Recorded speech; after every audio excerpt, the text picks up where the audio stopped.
Hi, and once again, thanks for joining us on Chris and Tell. Appreciate you tuning in. Our guest today really needs no introduction. I don't need to run through the resume from a player to an announcer to just a worldwide commentator, Charles Barkley, joining us. Charles, how have you been? You doing all right? Man, I'm great, Chris. Hey, thanks for having me. We've been together a long time, so we've known each other forever. But hey, man, I'm good right now. I'm on downtime, and I love downtime. I think work is very, very overrated. I'm playing golf. I'm playing golf every day, so I'm in heaven right now.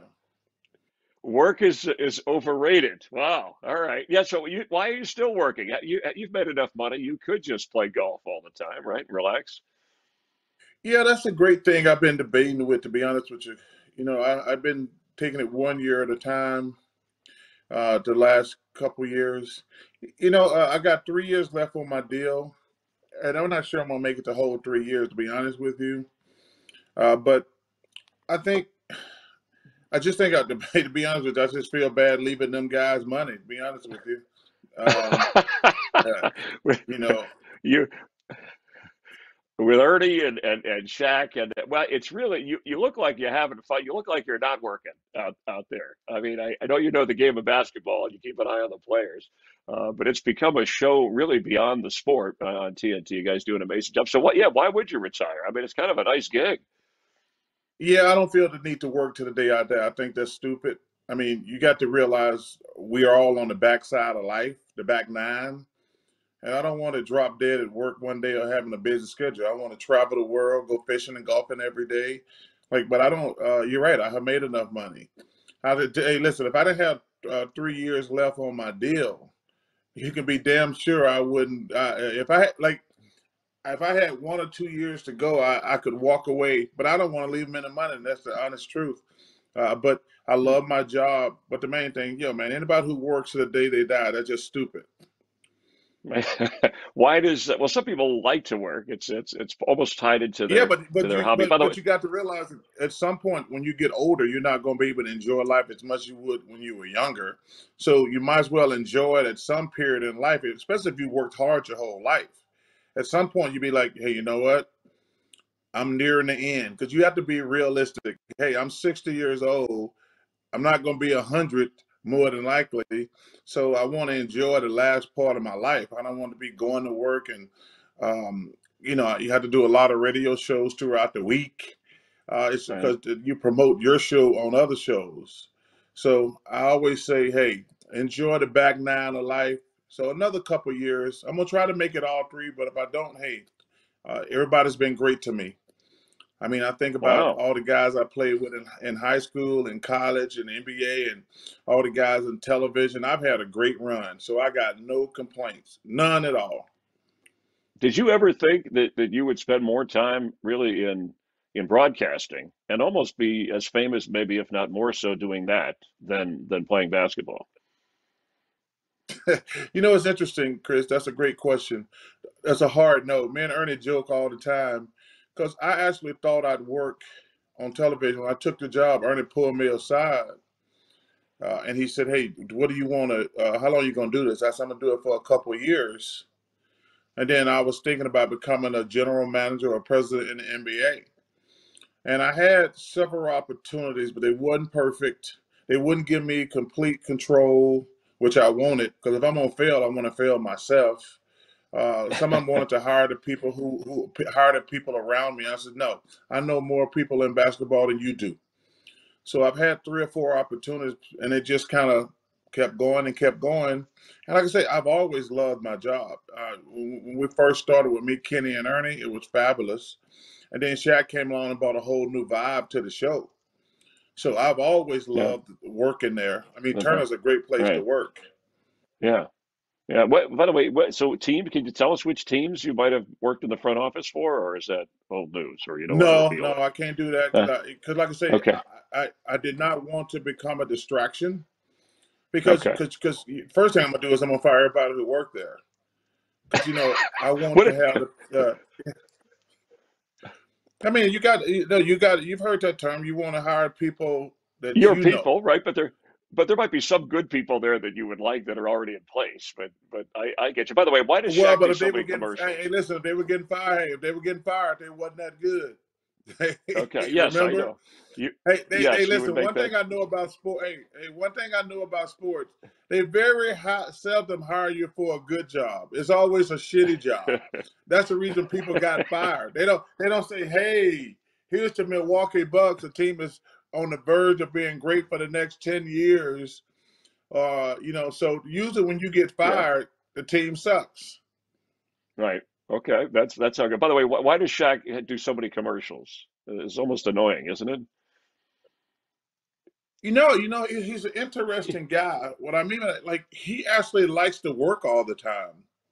I mean, Chris, he Okay, that's does my brother. something, and I wonder, and I've told him, is he trying to get that same high as being Shaquille O'Neal?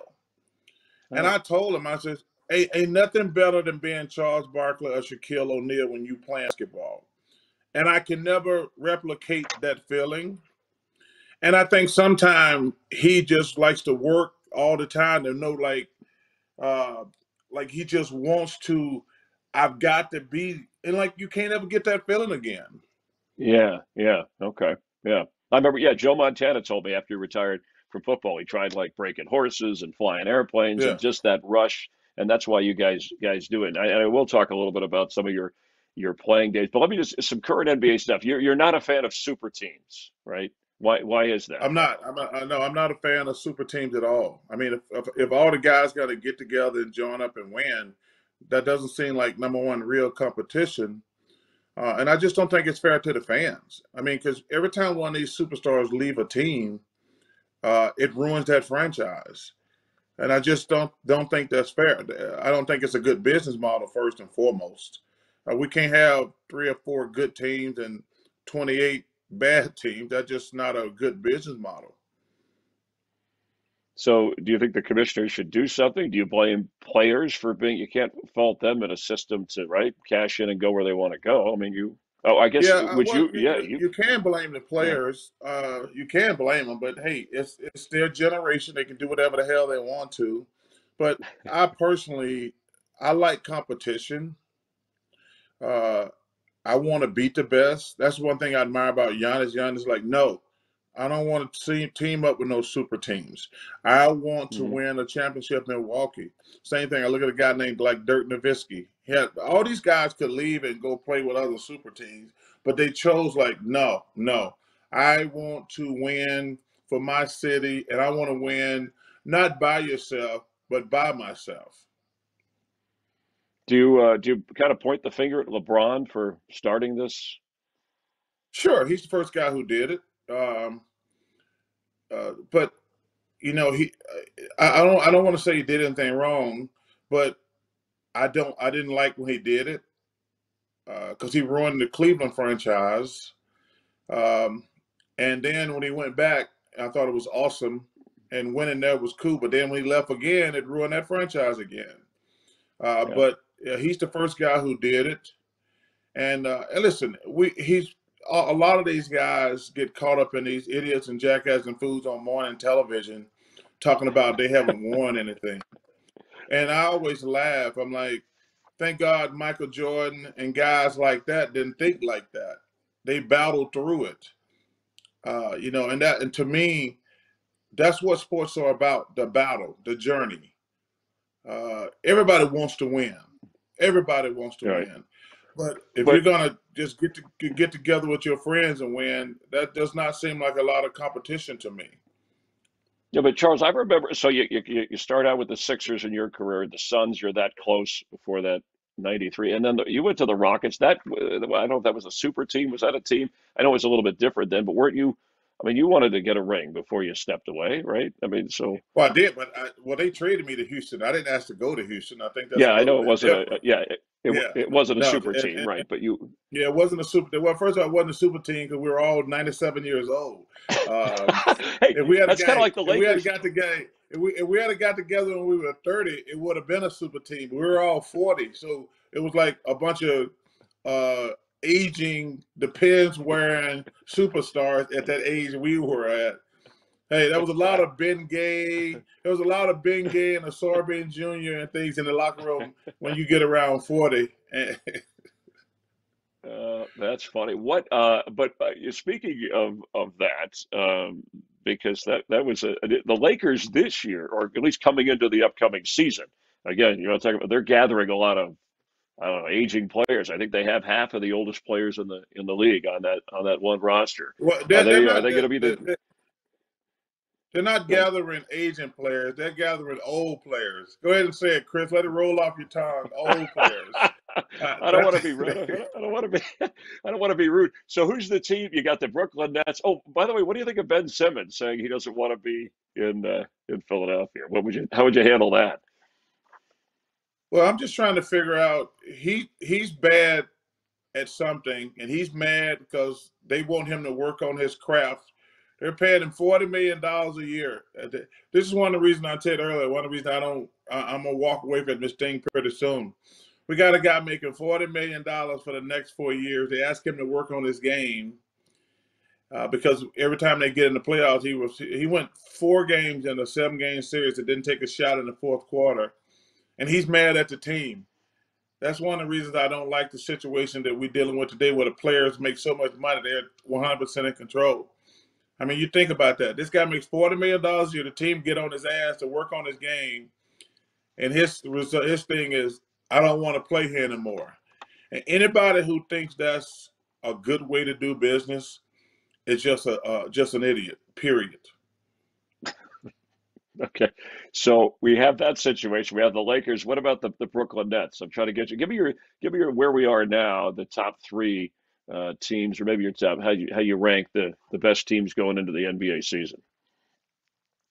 Well, clearly the Lakers are going to be good, and the Brooklyn Nets are going to be good, but the Milwaukee Bucks are the champs. So, to me, those are the top 3 teams in the NBA right now, in no particular order. No particular order, but you got to Okay. get a champs their respect. You got to get a champs their respect. But it's going to be, like I say, once LeBron started the arms race thing, it becomes an arm race. He did it in Miami. And then when he got to LA, he made his agency trade for Anthony Davis, and that made them a really, really good team. And they Hmm. probably would have arguably won the championship again this year if Anthony Davis had been healthy. So Right. now the Nets get together. So LeBron has to go out and get Russell Westbrook. So listen, it's not a lot of fun working basketball when you know who's going to win. Um, Right. Right. but it is what it is, brother.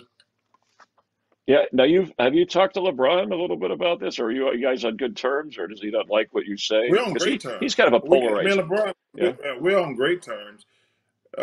He's always treated me great. I actually think he's one of the most amazing men I've ever met. But we don't have to agree on everything. I respect Fair enough. him. I admire him. I think he respects me. But I can have an opinion about him that is not favorable as far as basketball related. Uh, I'm not in this generation where if a guy says something about me, I feel the need to not speak to him or not ever, address it or whatever. So I think me and LeBron are cool. You played against Michael Jordan, of course, and we don't want to sound old school here, like, hey, back in the day, this guy was better. But that debate, and I always like coming back to it with you because you are so candid about things. There isn't much debate in your mind that Michael, if we're talking, we could go eras and all that, but best of all time, if we did single it down, you're going Jordan over LeBron, right? That's without a question. Yeah, I think for a couple of reasons. Number one, I think the game is a lot easier nowadays. I mean, one thing I noticed about that Last Dance thing was, wow, they beat the Mhm. hell out of Michael Jordan. You forget, Sure. even though you realize they were called the bad boys for a reason. But when you sit down and saw him just getting his ass kicked for 3 years, like physically beaten up, and then you see he didn't go join a super team. He like, no, I'm gonna fight my way through this, and he did. And that to me is Yeah. the first thing, fighting through that. And like I said, he could have joined a super team if he wanted to. We all could have, but we Right. didn't. But when I look at that last dance and what Michael went through instead of joining the super team, that to me will always give him the edge. And let's be fair, I haven't even moved LeBron past Kobe from what Well, I saw. In the, LeBron's an amazing talent. He's an amazing person, but when I'm talking about if I got a basketball game where I need one guy, I'm gonna go with Michael and Kobe, and probably maybe LeBron might be third on that list, up there with Magic and Bird and guys like that. But as far as my personal opinion, especially after watching the Last Dance, yeah, yeah. I'm gonna give Michael the edge. I don't know if you saw that playing against Michael or not back in your day, that physical part of it. But speaking of that, if we said the Well, listen. '95, Let's get one thing straight. Hey, Chris, yeah, the yeah, only physical team out there trying to hurt people were those jackass Detroit Pistons. Like the Knicks. In fairness, the Knicks had some physical players, yep, but but they were not out there trying to hurt people like the bad boys.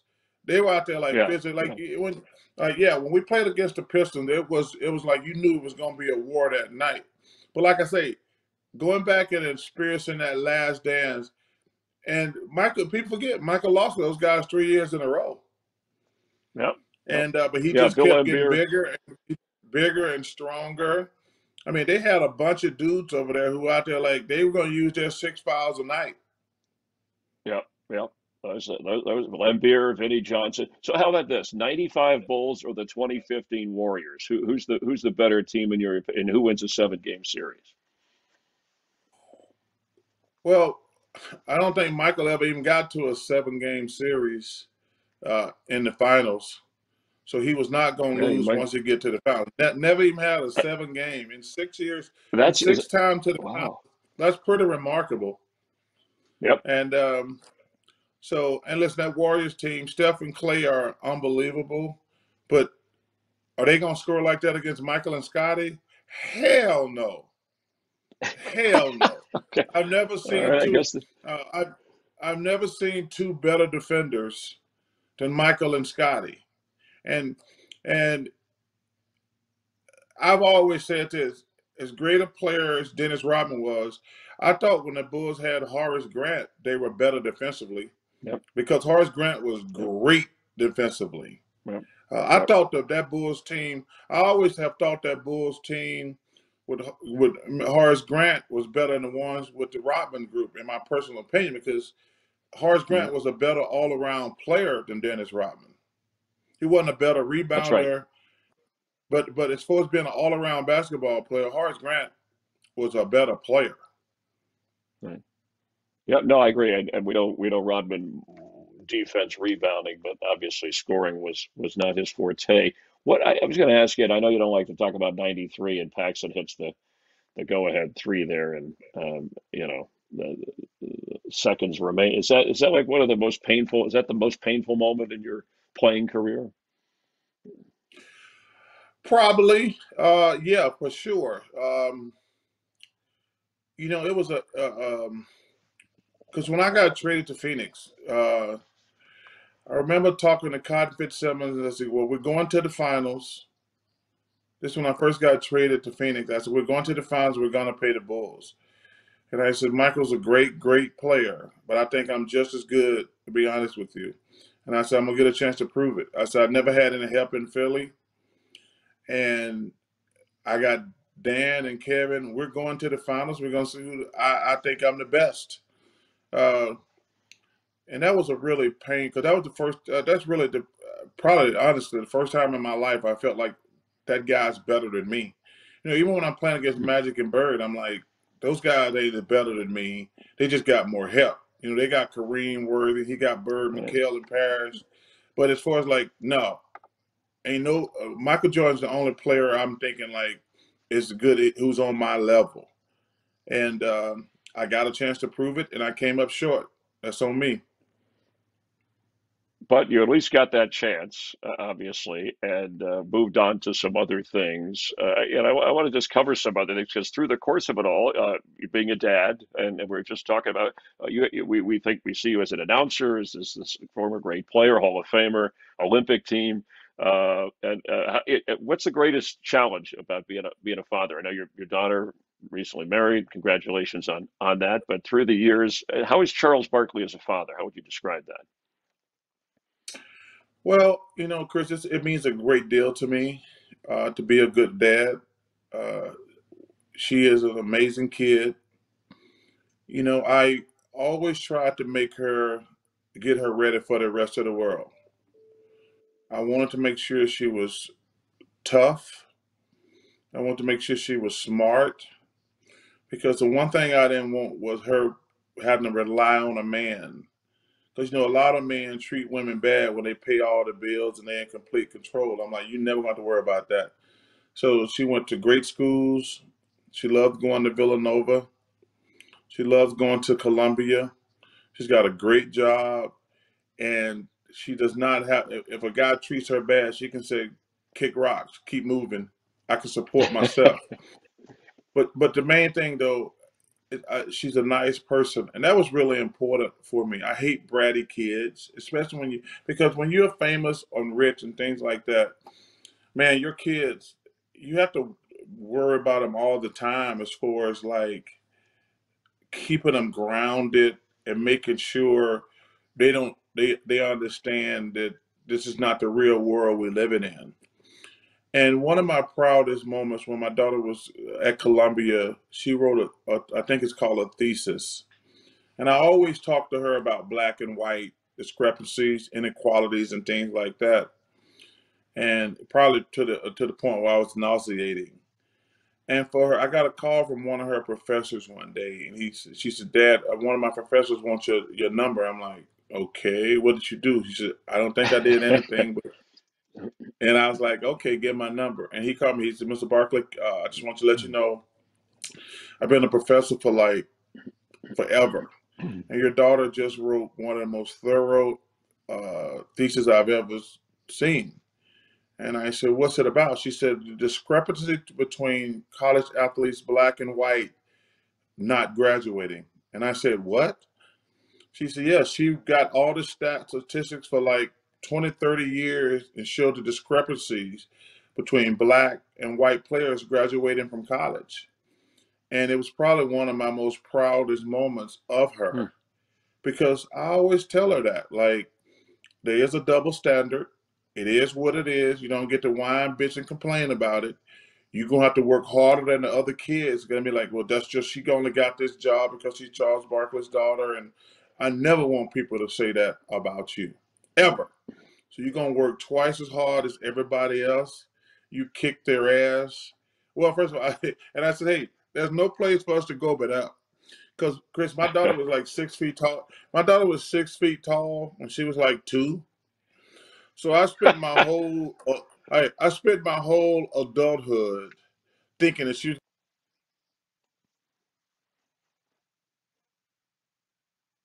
you there? Our childhood thinking she was going to be the best basketball player in the world. And then I took her to volleyball. I took her to basketball. I took her to lacrosse. I took her to soccer. And I realized after 2 years she hated sports. And then I asked her one day, I said, Christiana, I need you to be honest with me. Do you like sports? She says, what do you mean, Dad?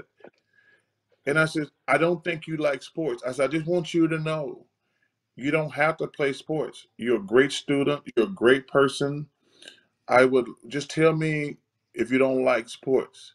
It won't break my heart.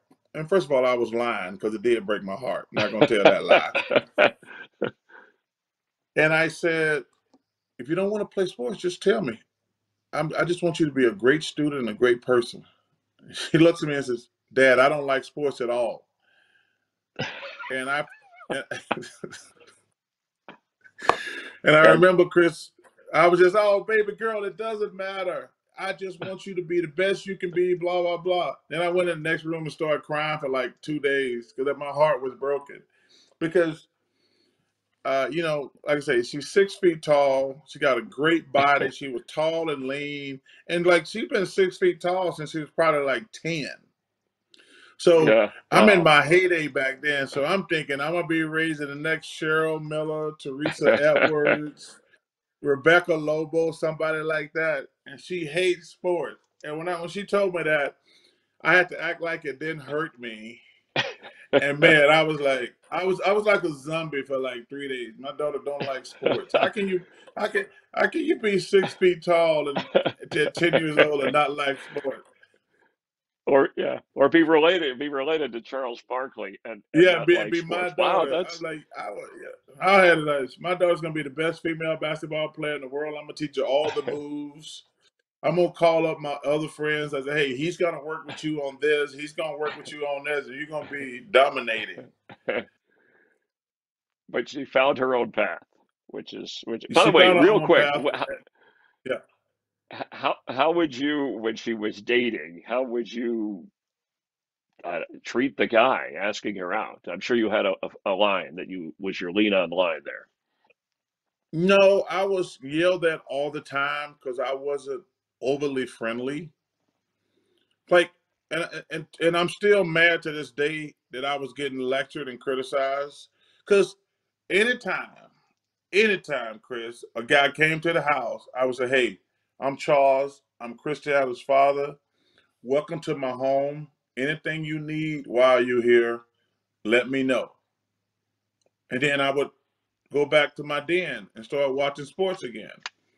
I said, first of all, I'm not gonna be hanging out with no damn teenagers. And then Yeah. every time one of these kids come over after they leave, I get yelled at saying I wasn't that friendly. I says, wait. I said, I'm Charles. I'm Christiana's father. Welcome to my home. Anything you need while you're here. I says, that's not friendly. They're like, no, that's not friendly. You need to come in. I'm like, I'm not hanging out with no teenagers. That's first of all, y'all spending time together. Y'all gonna get to know each other. Why I got to be there? And then I was like, hey, get off my back. I said hello, welcome to the house. That's all I'm gonna do. But I was like, I was cordial. They they say I Yes. wasn't friendly. They say I wasn't That friendly. yeah. I said I was cordial.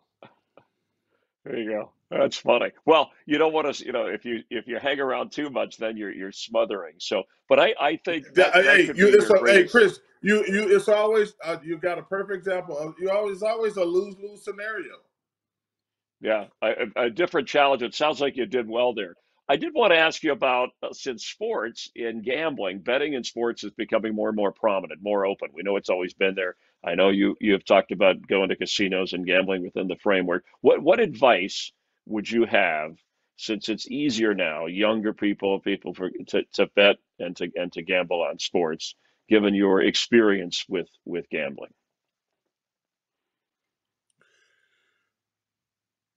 Well, if I had to advise somebody, I'd tell them not to gamble because I love to gamble. Hey, I know you do. I love it. I love to gamble. I love the juice. I love the excitement. Um, Losing always sucks. But, you know, for me, I kind of went off the deep rails probably. I went off the deep rails for a minute Right. because By that you mean I was you trying to, lost a lot of addictive. no, I was like trying to beat the casino. You can't beat the casino. So I would go, and a couple times I won $1 million. I probably won $1 million 3 or 4 times if I remember correctly. But I've lost a million probably 25, 30 times. So I was on a bad losing streak and I was like, you know what, I'm gonna quit gambling.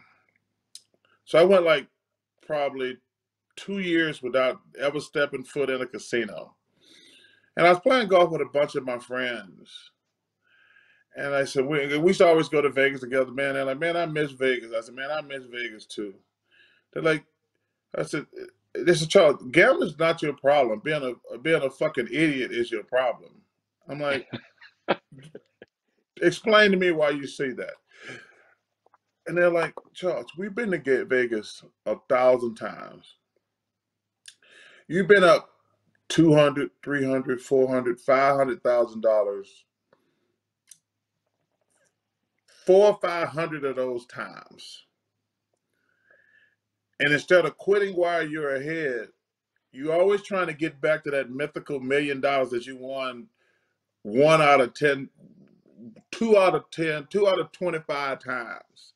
But you lost the million the other 30 times. 28 out of 30. That's the number I'm thinking of. But if you would quit while you're ahead, you could actually have fun gambling. Quit. You can't break the casino, idiot. And I says, well, let's go to dinner because we were playing golf at the time. So we go to dinner. I invite a bunch of my friends. We have got 4 or 5 of my friends. We just sitting around talking about gambling, and we're like, my boy Roy, explain to them what you said today. They're like, we 100% agree with Roy. Gambling's not your issue. Being a damn fool is an issue. Yo, man, if you're up $300,000, quit. Quit. And I thought about it for another couple months, and then I'm like, okay. Now when I go to Vegas, I have a number. Let's say 300,000. If I win 300,000, I quit. If I lose 300,000, I quit. And I have a lot more fun gambling. Obviously, it's fun to win 1,000,000, but the pain of losing 1,000,000 is worse. So I just think my advice, you just got to learn to gamble in moderation is what I was really trying to end my story with. Because, like, you cannot break the casino. The casino can break you. There's a difference. Right. Yep. So my advice to anybody gambling is you have to make up your mind how much you're willing to lose. But the main thing you got to do, you got to quit when you're ahead. Nobody There you ever go. quits when they're ahead. That's the problem. So set boundaries and know your limits. I think would be the Yes. easiest way. So you mentioned golf in there, and I remember you once told me that you could get tired of playing basketball, but you'd never get tired of playing golf. Golf is what is that your latest? Is that your latest addiction? I won't call it that, but I mean, you love golf, You know, right? We've seen you that many. golf, I remember I think it was 1986. I was watching Andrew Toney after practice one day. He had his clubs and he was working on stuff. And I'm like, what's you doing? What's that? He says, like golf. I've seen that on TV before. He says, that looks interesting. He says, you want to go play? I'm like, yeah. And we went to this course and I could not hit that little ball. A little ball that was just standing there. I'm like, this is impossible. I'm one of the best athletes in the world. And I can't hit all that just sitting there. And then it became like, no, I got to get better at this. And then as I start liking it, I realized it's one of the few places you can get peace and quiet. You know, I tell people when you go to the grocery store, people want to talk to you. When you go to this dry cleaner, people want to talk to you. Golf for me, being out there with 3 of my friends for 4 or 5 hours, smoke a couple cigars, have a couple beers, you're not autographing, you're not taking pictures. It is one of the coolest, most relaxing things you can do. Because I tell you got to understand, Chris, when you're really famous, and I don't like saying it like that. Anywhere you go in public, people they Mhm. all over you. So you kind of Right. be like, yo, man, what can I do? Because you get tired of being at home, but you're like, oh, let's just go to the golf course. These people out here, they ain't gonna Right. bother you. There's no big crowds out here. So to me, golf golf is just such a pleasure to be out there uh, with nobody around. Oh man, especially like I'm on the East Coast during the summer, walking around these big ass trees because I like to walk when I play. Just out there in nature, and you can just it's just such a common Yeah. effect. I Yeah. mean, I just like you look at these trees. They've been there for 100 years. They're massive. You know, Phoenix has got beautiful golf courses because it's all man-made. But when you're on the East Coast during the summer, you see these big old trees everywhere. I mean, it's pretty amazing and awesome. So yeah, it's an escape in a sense, and you have to, a little bit like what you were saying about gambling, set your boundaries so that you don't get so frustrated that you uh, double bogeyed a hole or hit into the water. I mean, there's a balance there, right? Of getting so frustrated that the game becomes unfun because you think you should be scoring or you think you're better than you actually are. Well, I think the main thing you just can't be stupid. You're not playing it for a living. You're not doing it to pay your bills. So you should go out there. Hey, I'm going out there with three of my friends. We're gonna smoke some stogies. We're gonna have some fun. Gonna be a lot of trash talk going on. Gonna be a lot of trash talk going on. But you should be smart enough to know, like, I'm not playing on tour. I don't need just to pay my bills. I'm just out here for fun, get some great exercise and things like that. I want to ask too, Charles. We're coming up on the 30-year anniversary of the Dream Team. I talked to you back then, so that you're right. We are getting a little bit older. What's first thought that comes to mind when we mention that '92 team for you? Just how awesome and humble everybody was to be around. How much fun we had together. The Olympics are the greatest sporting event in the world. I tell people I've done a lot of things. Ain't nothing comparable to the Olympics. They are flat out awesome. They are flat out awesome. And I just tell people, well, just being there and being around those guys, it was the greatest experience of my life. Representing your country is one of the coolest things you can ever do, and it just brings back great memories. How awesome the guys were together. How about I wanted to bring back an old memory, but what about happened to the '84 Olympic team? I know things were different then, but you read things, Oh, you hear Bobby Knight. things over Well, it time, and wasn't a different. Bobby yeah. Knight was just a dick. Bobby Knight was just a dick. I should have made the team. I was the second best player there. Everybody knew it. I was the second best player there, but Bobby Knight, for some reason, didn't like me. He had made up his mind I wasn't gonna make the team. But I was the second best player there to Michael. Uh, I tell you, because when I get back to college, John Thompson, one of the greatest men I've ever met, ever. Hmm. He calls Sonny Smith. He said, "Hey, John Thompson wants you in the office. Come by here. He want to put you on speak and talk to you."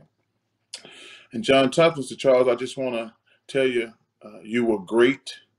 You should have made the team. You were the second best player here. And I just want to apologize because you deserve to make the team. You were easily the second best player here." And I said, "Oh, coach, that's really awesome, blah, blah, blah. Thanks for the kind words." So we hang up. But Bobby didn't like you. We have no idea why. We're like, "Bobby, he's the best, second best, whatever." So we hang up the phone. My coach says, "Wait, I think you're the best college basketball player." I said, "Well, coach, I'm not." I said, "There's this black dude from North Carolina named Michael Jordan." I said, "Coach, I ain't never seen nothing like it in my life."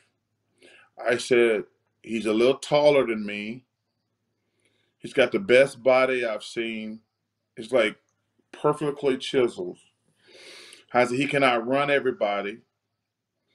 He cannot jump everybody." I said, "But yeah, I was the second best, but man, we got to start watching out for this kid from North Carolina because he is the best I've ever seen."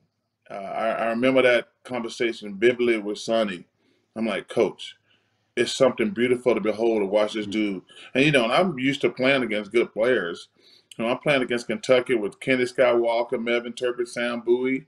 Uh, Georgia had Dominique uh, and James Banks, and who played in the NBA, and Vern Fleming. All three played in the NBA. I says Mississippi State had Jeff Malone. Alabama had Bobby Lee Hurd and Eddie Phillips. So I'm used to playing against really good players. But as a coach, this dude is it's unbelievable how great he is. So yeah, you remember even back then that you were so that was your from your Auburn days, and then of course the Olympics things changed a little. Fifth overall pick going back, but the 76ers. You know, I'm thinking, Charles, women's basketball has becoming not only in college, but the WNBA on television more. The ratings, there's more interest and more attention given to Yeah. it. Do you think we'll see a day where, especially you're talking about your daughter too, growing up and hoping she at her size could play? Do you think we'll see a day where women play professional basketball with men on the NBA level? Uh, I doubt it. I doubt it. I just don't think physically that'd be a lot to ask. Physically, that'd be a lot to ask.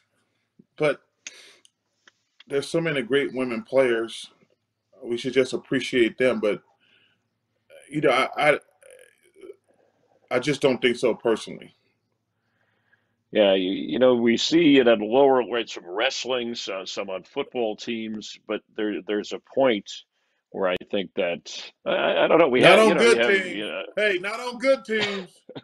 All right, so I guess you're saying stay in your lane. Is that where you're going with that? Well, Is that the I don't deal? know, stay in your lane, but I listen.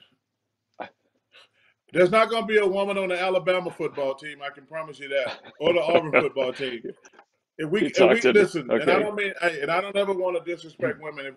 If there's a woman good enough to play on Auburn's football team, we need better men players. Okay, but you think they should at least get the chance, get the opportunity. You'd be for that. Sure, of course. Yeah, Yeah. yeah. Okay. That's yeah. Well, Anything I you do want want to to. try out for, anything you want to try out for, Yeah. you should get the opportunity. But Okay. I just Okay. don't think. Yeah, I do want to ask why you think, and you've had a chance to reflect on this, in cancel culture, people say things and they lose their job, they get suspended, they're misinterpreted. You have a way of being very candid and you always have been honest through the years, and yet surviving that. You know, I mean, I have my own theory. I've asked other people, but why do you think that's the case that you're acceptable, even when people disagree or think you've gone too far in a comment or a statement? well, I think one of the problems is I think contexts matter, and Okay. if you, whether you crack a joke or say something about somebody, I still think you should be able to crack jokes. I'm not a firm believer in cancel culture unless somebody crosses the line. Uh, and I think some people have gotten fired and who shouldn't have got fired. But the one thing I try to do is I try to never make it personal. I think that's really important. But I do think context matter. If somebody feel like I've said something where I crossed the line, I think I'll dial it back and listen to it and listen to it and listen to it. Because you have to realize, because some of these people just assholes. They're just Yeah, trying they to moved the cancel line. people. They Yeah, move the line, they move the goalpost, whatever you want to say. But they're just assholes trying to get people fired. Like, I don't think I've ever said anything where I deserve to get fired. I mean, I've said some things to get my point across. I mean, I think sometimes you have to get your point across because there's so much junk out there right now. Like, and like I try to be very selective, like because I don't want to cry wolf all the time. But if there's something I want to say, I'm gonna announce it with like, yeah, I needed to get y'all attention. yeah, But for the most part, I try because, like I say, this thing has gotten so out of hand now where now they're going after comedians who are telling jokes.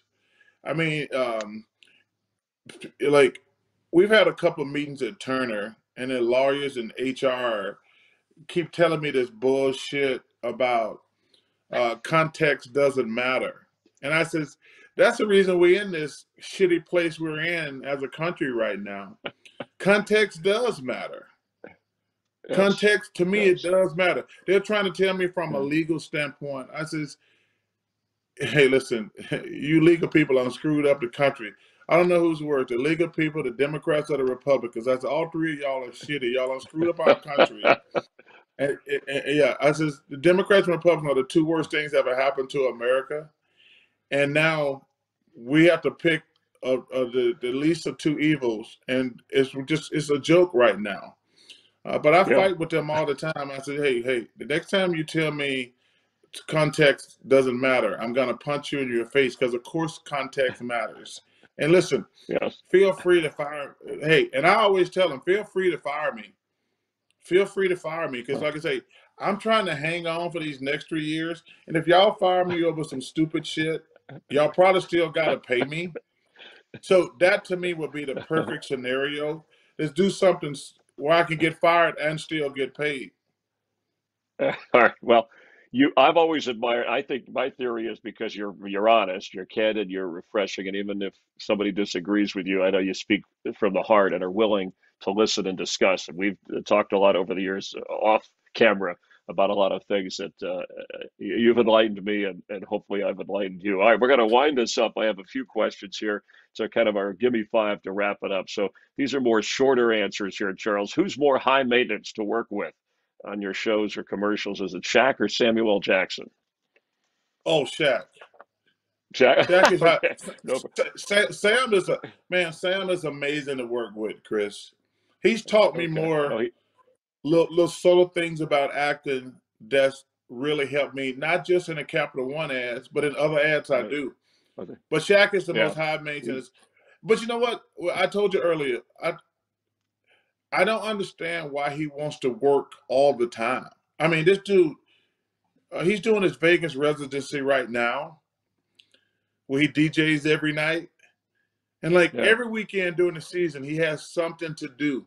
And I always laugh. Yeah. I just don't understand it. Why you like the reason you work hard when you're younger is to enjoy life as you get older. You don't have to work every day, all day.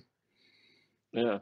No, that's what he wants to do. All right. Toughest, you may have answered this if it's not Michael Jordan, but toughest basketball player you ever played against. Kevin Toughest. McHale. Oh, Kevin okay. I like McHale's that. Uh, yeah. Well, he's okay. the best player I played against, Kevin McHale. I mean, it's a few different tough guys out there, but as far as Yeah. the best player I've ever played against personally is Kevin McHale. He was amazing. Okay. How about this? Name a person that you were starstruck when you met. You met him, or you said, "Oh man, I can't believe that just happened." I mean, who wowed you like that? Probably the first time. Well, the first time I was on, it was probably Bear Bryant. It was Okay. probably Bear Wow. Bryant. Okay. When I Yeah, and I went on remember my you. visit to Alabama, Bear Bryant. But in the NBA, we're playing the Lakers. And Jack Nicholson said my name, and he said something like, "Good luck, Rook. Welcome to the NBA." When I went home, I called everybody in the world and told them that Jack Nicholson know who I am. And I've got That's to. cool. I was like, but him and Denzel Washington, when they said my name, it was one of the coolest moments in my because it was early for both of them because they're staple at Lakers games. But when Denzel said my name and introduced himself, and same thing with Jack, man, it was one of the coolest moments of my life. That's cool. All right. How about you? You could eat just one food for the rest of your life. What food would that be? Uh man, I can't eat one. I'm a fat dude. I can't eat one piece. So it's gonna be either chicken, some type of pasta. 'Cause fried chicken is like when you get it done right, it's the coolest thing. But I love pasta and I love pizza. Pizza if it's done the right way. Okay. But it's probably one of those three, to be honest with you. All right. And then finally here, what would you now tell your 20-year-old self if you had the chance?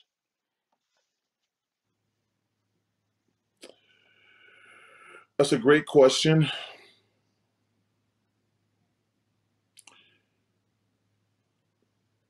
I think the first thing you have to tell yourself, like, you can't overreact when people say mean things to you. Because when you're in the limelight, number one, never, I never do social media. Never have, never will. Right. I'm glad I told myself that 5 or 6 years ago instead of when I was Right. 20 years old. Surround yourself with people you can trust Okay. because because in fairness to me, Chris, I'm not sure when I got one of those 30, $40 million paychecks, I'd really like to think about that. But it's hard on these people today, with the scrutiny, the cell phone. Um, you got all these talking heads on television. Everybody's got a blog and they can say whatever they want to you about you. I'm I'm just glad I grew up in a time that we did when we first met way, way, way back. Yeah. Because even though they pay you all this money now, it's a totally different animal. I mean, I remember, we used to go out drinking with the reporters and you just like, hey, what's on the record, what's off the record. And listen, I'm not sure if I'm a job today, I'm gonna go out with reporters because I'm not sure what they will keep off the record, on the record. I mean, so I would, I'm just proud of my journey. Not to pat Right. myself on the back. When this thing started in a small town, a couple thousand people in Alabama. I remember living in a project with a single mom, grandmother, and two brothers. And now I just turned 58, and there was no way. And like I say, I went to college for 3 years, played in the NBA for 16 years, been on television for 20 years. Man, that my man for the Yankees, he said he the luckiest man alive. I'm in that conversation too, because Yeah. when you're in the Right. projects of Leeds, Alabama, you're not thinking you're gonna grow up and and do this and this and this and this and this. So man, it's just been a crazy, amazing journey, and I'm lucky. Well, you're good. Well, that 20-year-old guy has turned out okay. Well, you've been a pleasure to know, not only to watch TV basketball, to know through all these years, and I always enjoy talking to you. So you take care of your family, enjoy Uh, yourself. I know you will, and I look forward to next time, Charles. I really do. hey man, you've been a friend for a long time. When you reached out to me the other day, I'm like, of course, let's just set it up. You've been a friend for a long time. Number one, you've had a good run yourself. I mean, Yes. I tell people, I just finished my 36th year in this thing. I don't know how long you've been in it, but man, it's been a great ride for you and continued success, my brother. Well, thank you. Hey, we're just getting started. The next chapter. All right. Take care, Charles. We'll see you later, and we thank Uh, you for watching with Charles Barkley here on Chris and Tell.